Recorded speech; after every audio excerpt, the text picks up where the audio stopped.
Recently, when I was visiting a friend, I saw this beautiful yellow abutilon tree which was loaded with flowers. But this flower has many names. It is known as flowering maple also, although it is not related to maple tree at all. It is also called Chinese lantern, Chinese bellflower, or just abutilon, or lucky lantern yellow. It has many names, and it has many different varieties, over 200 species. Some are dwarf varieties, some are tall trees. This is an evergreen shrub in USDA zones 8 to 11. The flowers are bell shaped and they attract hummingbirds and butterflies equally. The best part is that it blooms all year long, so it is a good tree to have in your garden. So I took some cuttings for this tree, and in this video I'm going to show you how to plant those cuttings and grow your own abutilon plants. So here are my cuttings, and you can see that they are kind of wilted because I cut them about 6 hours ago. Although I put them in water immediately, but the leaves are still wilted, but that's fine. So now I'm going to prepare the cuttings. So each cutting should be at least 3 to 4 inches tall, and just make sure that you have at least a few nodes in each cutting and at least one leaf on the top. So remove all the leaves from the bottom if it has any, and just cut it below the node. Node is the place from where the leaves grow or the roots grow. So, cut below the node because this will go in the rooting medium. Remove all the leaves from the bottom and all the tender leaves from the top also. And here again I'll cut it below the node. So this cutting is ready. Then here just below the node, and cut all these, and I'll make 2 cuttings from this. So this is one. Although I'm leaving one leaf on the top, because these leaves are wilted, it's not really going to help. They are probably not going to do any photosynthesis because they'll die. When the leaves are not wilted, you must leave at least one leaf on the top. Okay, now all the cuttings are ready. So here I have a small planter with a lot of coco peat, some compost, and some perlite. So you want to have a lot of coco peat in the rooting medium so that it stays moist for a long time, because these will require moisture to develop roots. So I'm just going to take out some rooting hormone here.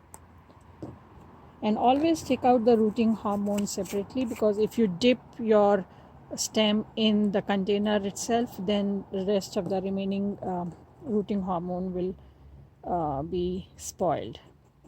So just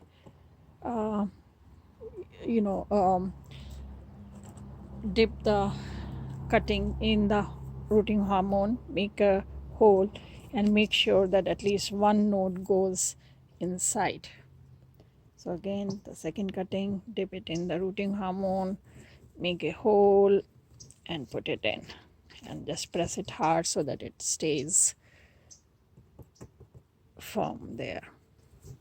Some of these cuttings are really thin, and I don't think they are going to survive.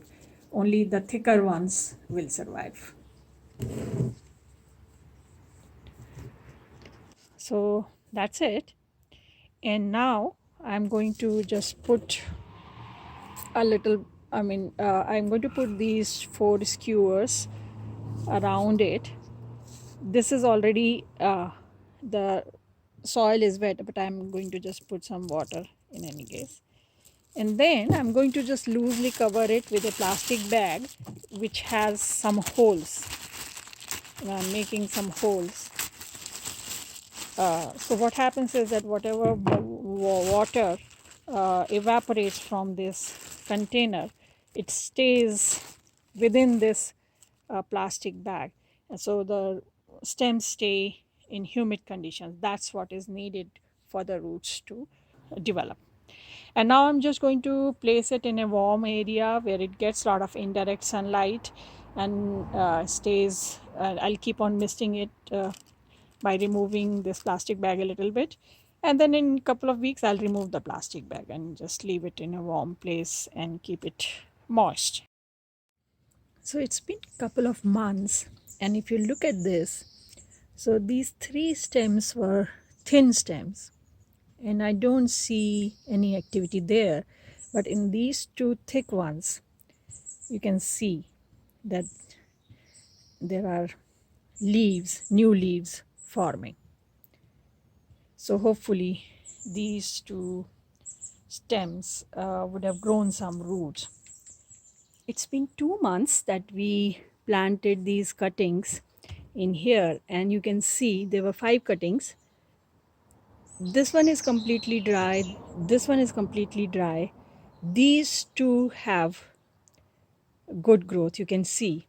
And even this one I can see tiny bit of growth, but we have to wait and see whether this will survive or not. And this container has been sitting outside in my garden tent, so it is protected from the nighttime temperature, but otherwise it's about 60 degrees Fahrenheit these days outside.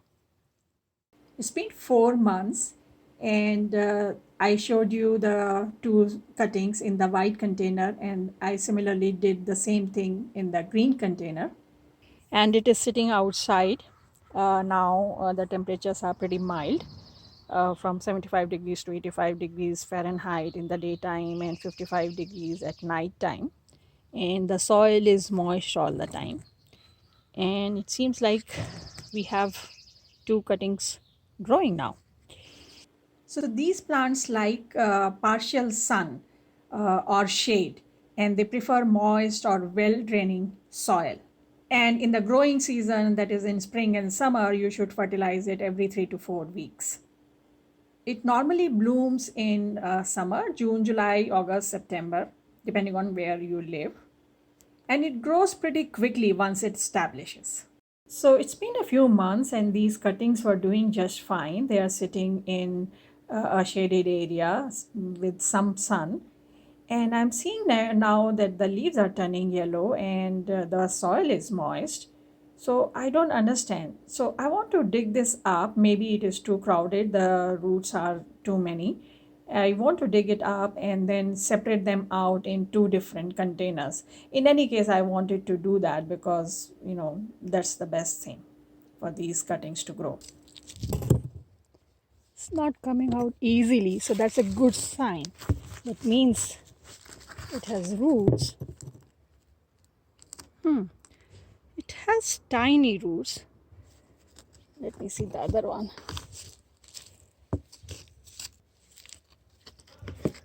Wow, look at this. This one has big roots. I wonder why it is turning yellow. Anyways, I'm just going to plant it back again in this planter,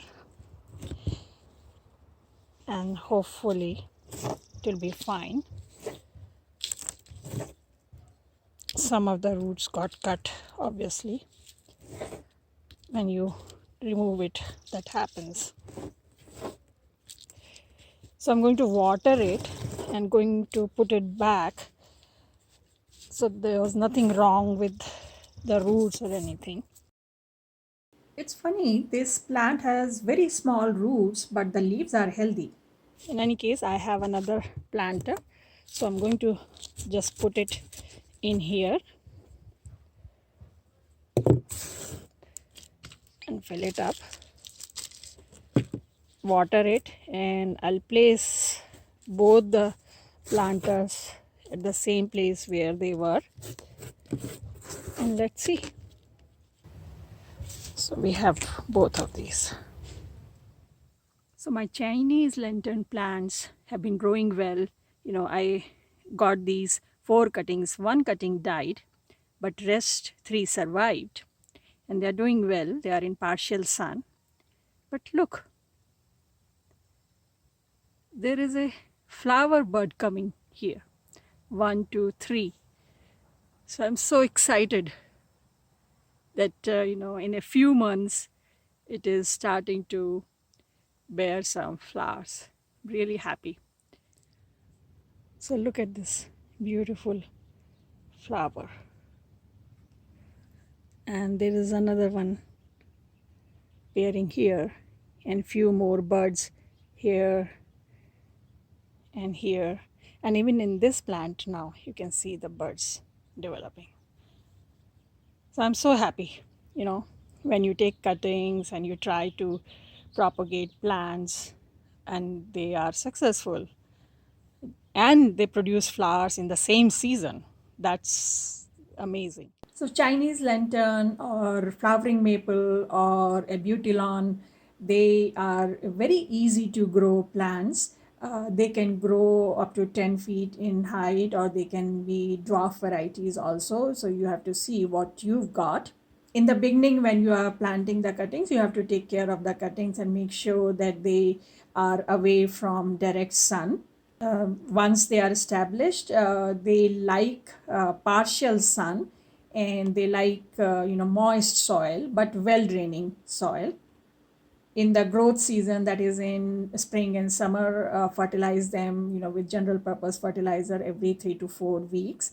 And once they finish blooming, you can prune them a little bit, and so that they stay in shape. And then all you have to do is just enjoy them. So I hope this video was useful to you. If you have any questions, leave a comment and I'll try to answer as soon as possible. If you like this video, press the like button, subscribe to our channel, and don't forget to share it with your friends and family. And I'll see you next time. Happy gardening. Bye.